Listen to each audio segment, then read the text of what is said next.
साथियों, जय हिंद, जय भारत, वंदे मातरम। मैं आपका साथी वेटरन ओम प्रकाश जैसलमेर से।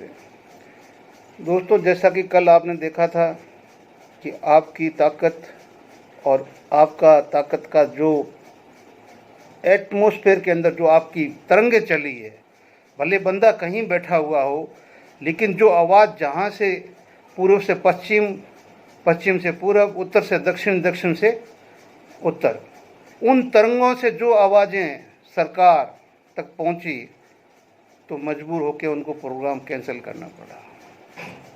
और हमारे कुछ साथी सुबह उठते ही वो काले झंडे लेके और मानेकशॉ स्टेडियम में पहुंच गए थे।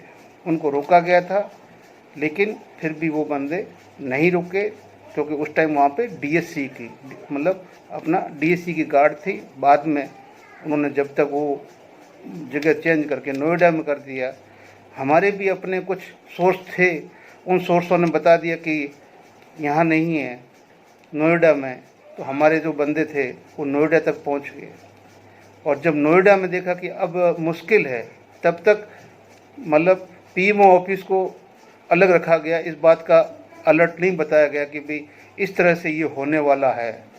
जब एमओडी को, ईएसडब्ल्यू को, सेक्रेटरी को, सबको विश्वास हो गया कि पूर्व सैनिक आज ब्लैक डे मना रहे हैं, और पूरे भारतवर्ष के अंदर जब वो सड़कों पे आएंगे इस प्रोग्राम के अगेंस्ट में, तो सोशल मीडिया तो पूरा भर ही जाएगा।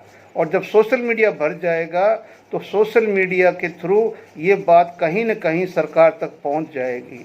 तो फिर हमारा क्या होगा अगर हमने प्रोग्राम करवा दिया तो? मजबूरन उन्होंने पीएमओ ऑफिस को जो भी मैसेज भिजवाया, क्या नहीं भिजवाया, लेकिन इस प्रोग्राम को कैंसिल करवाया। लेकिन इसके पीछे पीएमओ ऑफिस के अंदर बैठने वाले माननीय नरेंद्र भाई मोदी जी को ये बात तो समझ में आ गई कि कुछ तो गड़बड़ है, दाल में कुछ काला है। वो गुजराती में जो एक वो सीरियल आता है ना, कुछ तो गड़बड़ है दया भाई, कुछ तो गड़बड़ है। तो ये मैसेज जो कुछ तो गड़बड़ है, ये गड़बड़ प्रधानमंत्री कार्यालय में कल ही पहुंची है। कब पहुंची है? कल ही पहुंची है। इससे पहले कि हमारी सारी डाक सीआर सेक्शन में पड़ी रही पिछले 2 साल से। लेकिन हमारे विश्वस्त सूत्रों से ये पता चला कि बात मोदी जी तक पहुंच चुकी है। अब देखते हैं वो क्या करते हैं। फिर तीसरा स्थान वहाँ से शिफ्ट किया गया होटल के अंदर, दिल्ली के अंदर। जब होटल में शिफ्ट किया गया तो होटल तक भी हमारे 3 संवाददाता वहाँ तक भी पहुँचे। होटल में उनको एंट्री नहीं मिली, क्योंकि सारे डायरेक्टर और जो भी उनके साथ में 2-2 वो थे, और सेक्रेटरी, ईएसडब्ल्यू, एमओडी, वो सब साथ में थे। और ये सब ने उनको वहाँ चाय पानी खाना सब कुछ करवाया। हालांकि 7 तारीख तो निकल गया, प्रोग्राम कुछ हुआ नहीं। लेकिन 8 तारीख का जो प्रोग्राम था वो था विदाउट पीएम मोदी। तो वहाँ 8 तारीख को मोदी जी का उसमें कोई इन्वॉल्व नहीं था। वो इन्होंने आपस में बैठ के मंथन करना था कुछ आर्मी की और हमारी पूर्व सैनिकों की पॉलिसियों के ऊपर। तो बाकी सभी को छोड़ के जो हमारे सूत्र बताते हैं, मैं इसको कंफर्म नहीं कर सकता, न मेरी बात को आप सत्य मानना, लेकिन जो मेरे सूत्र बोलते हैं वो बोलते हैं कि जो डायरेक्टर्स है वो सारे के सारे कल रात को दिल्ली में रुक के, वो भले ही आर्मी के किसी भी जगह पे, क्यों कि ये जो राज्य सोल्जर बोर्ड के डायरेक्टर और साथ में ईएसडब्ल्यू के सचिव और इनके अधिकारी और साथ में डीजीआर के अधिकारी, इनके सचिव और एमओडी के सेक्रेटरी, ये हो सकता है कि आज कहीं जो किसी जगह पे चुपके से मिले। क्यों कि आज़ादी के बाद में भारतीय सेना के जो डिफेंस के तीनों अंगों के जो अधिकारियों को जो चीज़ मिली है वो इससे पहले इतना कभी नहीं मिला। क्यों नहीं मिला? कि किसी सरकार ने मतलब सौदा नहीं किया था, इस सरकार ने सौदा किया था। और इन लोगों ने, जिनको हमने सेकंड लेफ्टिनेंट से जनरल तक बनाया, इन्होंने हमारा सौदा किया था और हमें पता नहीं चलने दिया। अब चाहे कोई मुझे गाली देना तो आप 10 दीजिए, लेकिन बात यही हुई थी कि हमारा सौदा हुआ था। और उस सौदे के तहत ही हम तो चलते रहे इनके पीछे, और हम ये सरकार ले आए। हमने मेहनत की, बहुत ज़्यादा मेहनत की, हम इस तरह से लेके आए कि आज तीसरा टर्म ये सरकार निकाल रही है। लेकिन अब अगर ये सरकार नहीं जगती है तो आगे क्या होगा वो भविष्य की गर्भ में है। अब इनका मंथन होने में सबसे बड़ा सब्जेक्ट क्या है ये मैं आपको बता दूं कि जब OROP 3 का मैंने जब टेबल देखा था तो उस टेबल में जब 20 वर्ष वाले का वो जो 9 रैंक 8 रैंक 7 रैंक का एक पेंशन कर दिया, 33 वाले का भी एक पेंशन कर दिया 8 रैंक का, मतलब TS कर्नल से लेके वाइस चीफ आर्मी स्टाफ का। तो अब इनका एक बहुत बड़ा पंगा बचा हुआ जो सुप्रीम कोर्ट इनके पीछे पड़ा हुआ है सरकार के। तो ये भी मुद्दा वो है कि भी वो भी कैप्टन और लेफ्टिनेंट ये है, उसमें कौन से कैप्टन है जो शॉर्ट सर्विस कमीशन के उस टाइम के जो कैप्टन से ज़्यादा उनका प्रमोशन नहीं होता था वो पुराने वाले वो कैप्टन, जो पहले रेजिमेंटल कमीशन ऑफिसर हुआ करते थे वो कैप्टन, और साथ में जो इन्होंने एक पंगा और ले लिया कि जो हमारा टेबल अलग चलता था ऑनरेरी कैप्टन का वो इन्होंने सर्विंग वालों के साथ में 2016 में कर दिया, तो ये कैप्टन भी शामिल आ गए अभी। तो सुप्रीम कोर्ट ने अपने हिसाब से बोला कि भी इनकी पेमेंट इसके हिसाब से होना चाहिए, और अभी 2 लाख का सुप्रीम कोर्ट ने सरकार के ऊपर दंड भी डाल दिया है। और अगली हियरिंग में सुप्रीम कोर्ट क्या बोलेगा वो तो भविष्य की गर्भ में वो भी है। मैं एक बात, जितने भी हमारे आर्मी के सेना के यूट्यूबर्स हैं जो यूट्यूब चलाते हैं, भाई साहब बहुत अच्छी बात है, कहीं से भी किधर से भी कुछ भी ला के हम खबर अपने सैनिकों तक पहुंचाते हैं। वो हमें यूट्यूबर बोले, धंधेवाड़ा बोले, रंडी बोले, बड़वा बोले, जो बोलना है वो आ जाते हैं।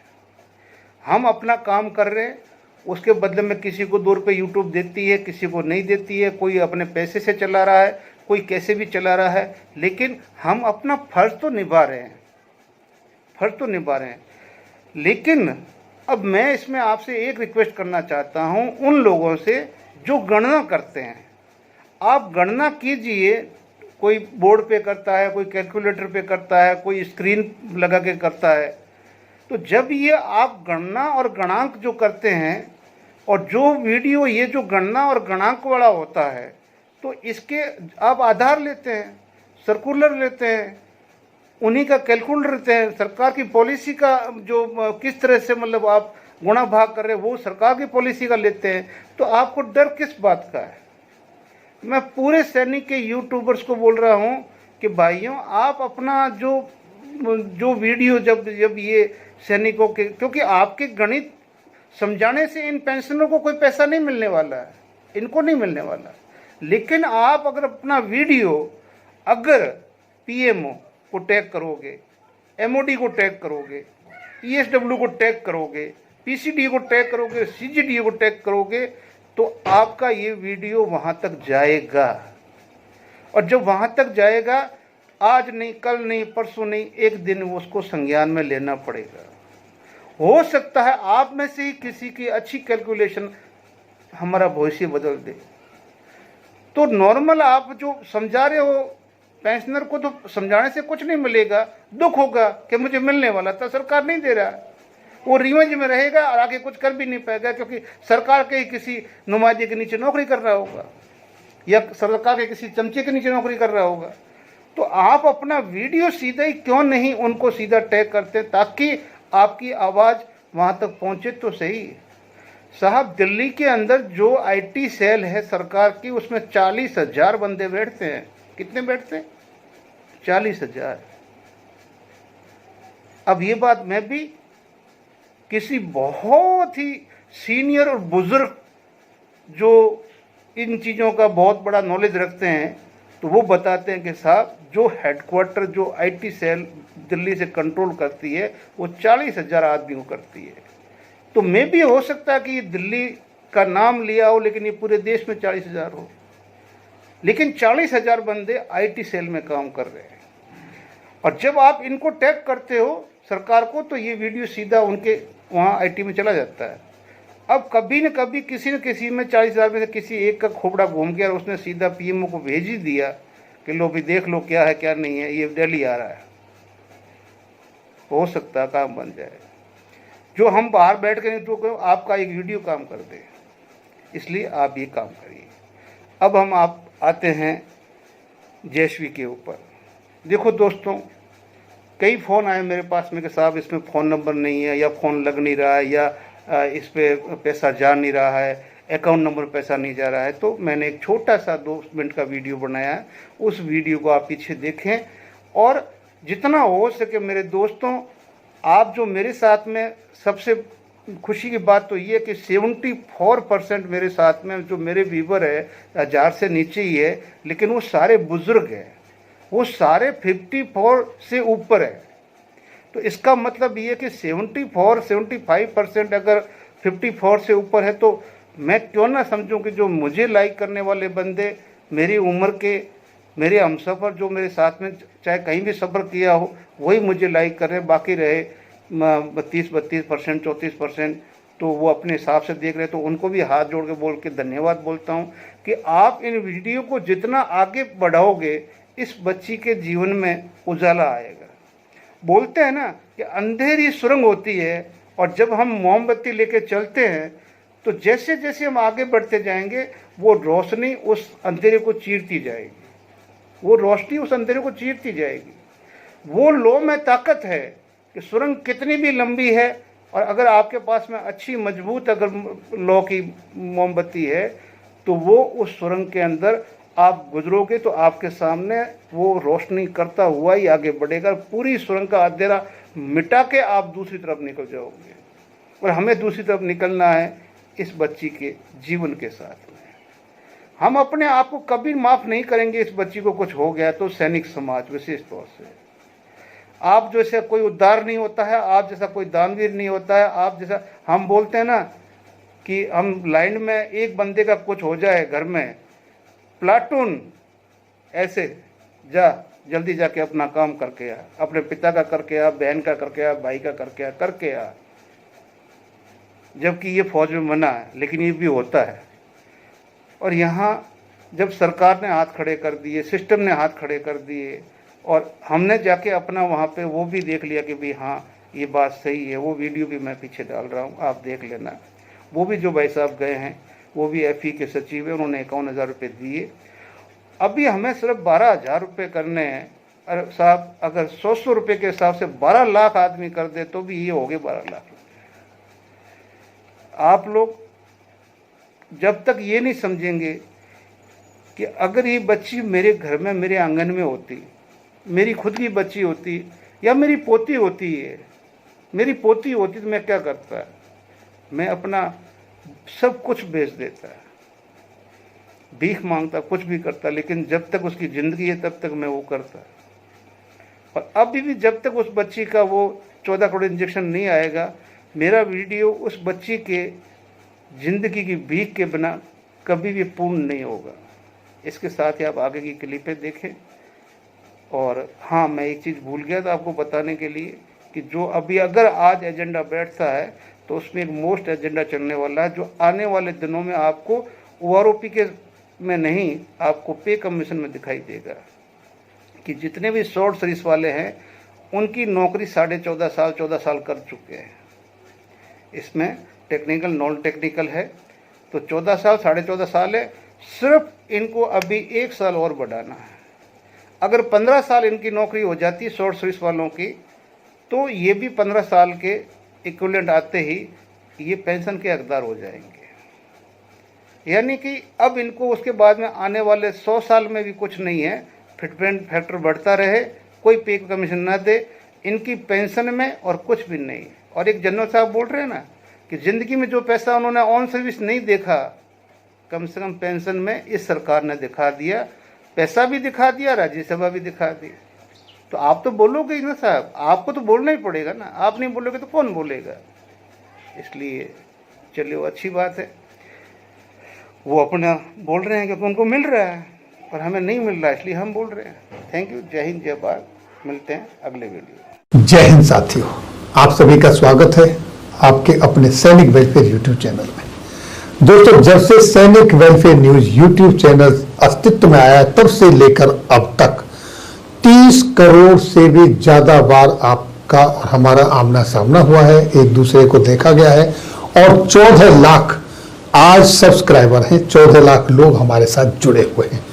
आज तक आपसे कभी कुछ नहीं मांगा, सिर्फ आपके साथ इंफॉर्मेशन शेयर की है। लेकिन आज आपसे एक स्पेशल अपील है, और वो अपील इसलिए है, एक परिवार में छोटी सी बिटिया का जन्म होता है, जैसा आप यहाँ एक गुड़िया देख रहे हैं, और डॉक्टर ये कह देते हैं कि इसका इलाज हिंदुस्तान के अंदर नहीं है, इसको एक इंजेक्शन लगेगा जो कि अमेरिका से आएगा, और उस इंजेक्शन की कीमत है 14 करोड़ रुपए। और इस गुड़िया के माँ बाप लाचार हैं, इतना पैसा नहीं दे सकते। तो आज मेरी आपसे अपील है कि अगर आप मेरे 14 लाख सब्सक्राइबर में से अगर 1 रुपया जमा करते हैं तो 14 लाख रुपया जमा हो जाता है, उसकी सहायता हो जाती है। अगर 10 रुपए करते हैं तो 1.4 करोड़ रुपए जमा हो जाता है। अगर 50 रुपए करते हैं तो 7 करोड़ रुपए जमा होता है, और 100 रुपए से सीधा 14 करोड़ रुपए जमा हो जाता है। और ये मैं आपसे इसलिए कह रहा हूं क्योंकि 97 डेज बैक ये मुहिम शुरू हुई थी, और इस मुहिम को काफी लोगों ने अपनी तरफ से प्रचार प्रसार भी किया है, और मात्र 13% पैसा जमा हुआ है। 14 करोड़ का 13% सिर्फ अभी तक पैसा जमा हुआ 1 करोड़ 87 लाख। लेकिन मैं अपने व्यूअर से अपील करता हूं कि आप ऐसी स्थिति में जरूर हैं कि आप 1 नहीं 2 नहीं, जो भी अमाउंट आप चाहें उतना जमा बोलिए।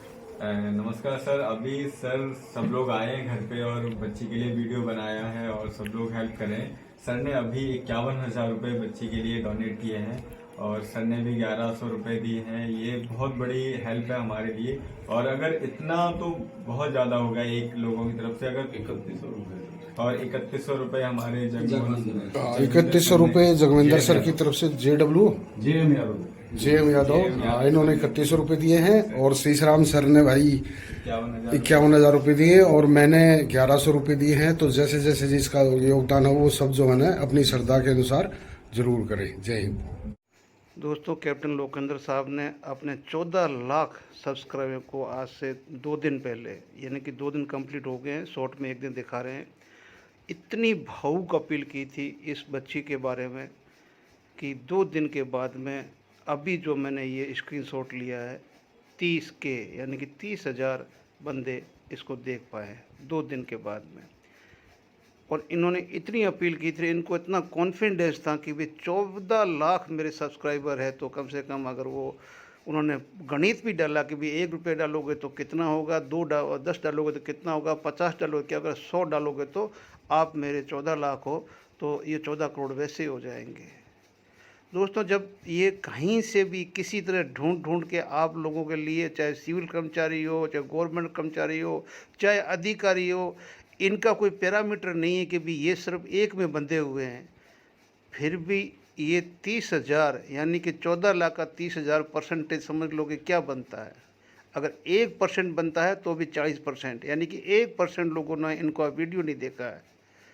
तो ये है, आप जिनको फॉलो करते हो या आप सब्सक्राइब करते हो, चलो ठीक है कर दिया, अभी आप दोबारा नहीं देखना चाहते जो भी है, लेकिन कम से कम दोस्तों एक बच्ची की ज़िंदगी के लिए इन्होंने अपील की थी, और इनको आपके ऊपर इतना भरोसा था कि मेरे सब्सक्राइबर है और वो एक ही दिन के अंदर इस रिक्वायरमेंट को पूरा कर देंगे। तो मेरी दोबारा इन्हीं के ऑन बिहाफ आपसे अपील है कि जो भी इनका चैनल है, जो मेरे चैनल में भी जुड़े हुए हैं, तो कृपया आप है जो, चाहे ये बोले, चाहे मैं बोलूँ, चाहे कोई भी फौजी न्यूज़ वाला बोले, मतलब कि जो फौजी चैनल चला तो बोले, इस बच्ची का ज़िंदगी बचाना ही हमारा मकसद है। अभी दूसरी चीज़ हमारे सामने कुछ नज़र नहीं आ रही है। जय हिंद, जय भारत। ये हमारे दूसरे साथी है कैप्टन भदौरिया साहब, जो सैनिक जीवन यूट्यूब चलाते हैं। इनके 4,30,000 सब्सक्राइबर है, लेकिन इन्होंने कल शाम को चढ़ाया है, अभी 14 घंटा हुआ है, 14 घंटा के अंदर 45,000 हो गए लगभग। डालते हैं कितने हैं वो अलग बात है, लेकिन इनकी अपील जो 45,000 तक पहुंच चुकी है। तो मैं आपसे हाथ जोड़ के यही उम्मीद करता हूं कि आप जितना हो सके मतलब इस बच्ची के लिए पैसा डालो। Thank you. जय हिंद, जय भारत। साथियों, जय हिंद, जय भारत। ये बच्ची जयश्री है, और इसके लिए हम सारे ही सैनिक यूट्यूबर्स या जो सैनिक सारे अपील कर रहे हैं कि इसको हमें ज़िंदगी देने के लिए ज़िंदगी के साथ में इसका कन्यादान करने के लिए हमें 14 करोड़ का इंजेक्शन खरीदना पड़ेगा, जो कि भारत सरकार और यहाँ की पॉलिसी और वो कोई भी सपोर्ट नहीं कर रही है, न हो सकता है, जिसके फैक्ट हमने वेरियस वीडियो में दे दिए हैं। लेकिन जैसा कि लोकेंद्र साहब ने वीडियो चढ़ाया, मैंने चढ़ाया, अशोक फौजी ने चढ़ाया, भदौरिया साहब ने चढ़ाया, जिसने भी चढ़ाया, लेकिन सभी जो दर्शक है, जो हमारे सब्सक्राइबर है, वो सब पूछते हैं कि भाई हम भेजें किस तरह से। उन किसी को तो फ़ोन नंबर नहीं मिल रहा है, किसी को कुछ नहीं मिल रहा, किसी को मतलब भेजने में तकलीफ़ हो रही है। तो साथियों, मैं इसमें ये क्लिप बना रहा हूँ कि आपके सामने ये स्कैनर दिया हुआ है, इस स्कैनर के ऊपर आप है जो आराम से आप कर सकते हो। पहली बात, अगर यहाँ से भी कोई प्रॉब्लम होती स्कैनर से, तो देखिए साहब ये कितना मतलब बड़ा दिया हुआ है, ये आपका बैंक का, ठीक है ना, donate via bank transfer, bank name RBL bank, account number 222333002979 ठीक है ना, account name baby of Neha and Prashant, है ना, ये इसका अकाउंट नेम है। और IFC कोड है RATNOVAAPIS। कृपया the digit after N is 0, ठीक है ना। तो भाई साहब, जितना हो सके अब आपके पास में ये भेजने के लिए हमने ये आपको ये भी दे दिया है, और ये अभी आपको क्लिप सभी के आगे मिलेगी। जो भी वीडियो बनेगा उससे पहले यही क्लिप मिलेगी कि आप इस पे जितना हो सके डोनेट करके इस बच्ची की शादी पहले आप ज़िंदगी से करवा दो। अगर ज़िंदगी रहेगी तो ये इसका भविष्य होगा, और इसका भविष्य होगा तो ये भारत की बेटी, आपकी बेटी, हमारी बेटी, और हमें भी गर्व होगा कि हमने एक छोटा सा कन्यादान से एक कन्या को बचा दिया और ज़िंदगी से सुहागिन बना दिया। Thank you. जय हिंद, जय भारत। साथियों, आप देख रहे हैं, इनका नाम भूपेंद्र सिंह चौहान है, पिता का नाम श्री तेजपाल सिंह चौहान है, और खेती डालू की तहसील बावल, जिला रेवाड़ी, हरियाणा के रहने वाले हैं। और ये हमारे महेश चौहान जी, जो कि फौजी न्यूज़ 24 चलाते हैं। तो कहने का मतलब है कि उनके भाई है।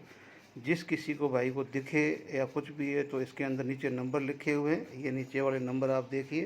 तो इन नंबरों के ऊपर आप जो संपर्क करें। और भाई साहब, आप जो दिखने में बड़े समझदार लग रहे हैं, और पिताश्री बैठे हैं, जो कि जन्नत होती है, भगवान का घर होता है, स्वर्ग होता है, उनके चरणों को छोड़ के ऐसा मतलब कर्म मत कीजिए जो कि आप जीते जी अपने कर्मों को बांध दें। अपने पिता के चरणों में जाइए, वहाँ पे स्वर्ग ही स्वर्ग है। जय हिंद, जय भारत।